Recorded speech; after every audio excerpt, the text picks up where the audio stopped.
Just wanted to say hi to Elon Musk and all our pals in the Trump White House who posted this video that makes me seem like a big Doge fan. First, thanks for being friends of the pod. Second, I have some questions about all the waste and fraud you're supposedly finding. You just fired hundreds of employees at the Federal Aviation Administration, the FAA, at a time when we've had multiple plane crashes over the course of a few weeks.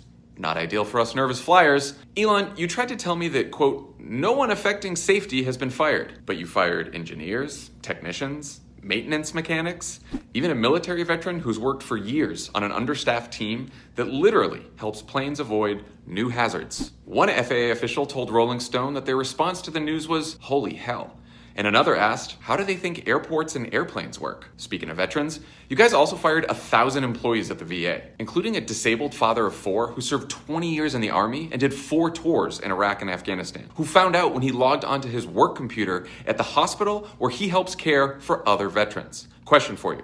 Do you think there are too many jobs for disabled veterans right now? Is that the problem? Do you think there are too many people caring for veterans at VA hospitals in America? I know you'd like us to think that these mass firings are part of some genius plan to make government work better, but you also fired hundreds of people whose job it was to oversee our stockpile of nuclear weapons. And then when you realized how badly you screwed up and tried to unfire them, you couldn't find their contact information. You also tried to fire a bunch of people who were working on bird flu, and now we're trying to rehire them too. What's infuriating is that you could have led a real effort to make government work better and save people money. Instead, you're firing thousands of public servants who keep our nukes safe, keep our skies safe, care for our veterans, and you've only saved a few $1 billion.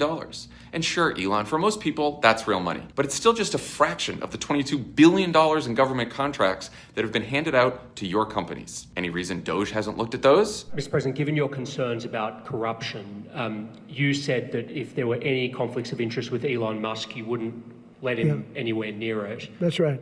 Doge and SpaceX employees are now working directly at the Federal Aviation Administration and the Defense Department, agencies that have billions of dollars in contracts with Musk's companies or that directly regulate his companies. How is that not a conflict of interest? Well, I mean, I'm just hearing about it. Gotcha. Well, let me know if you come up with any answers for all these people you fired without a reason. My DMs are open.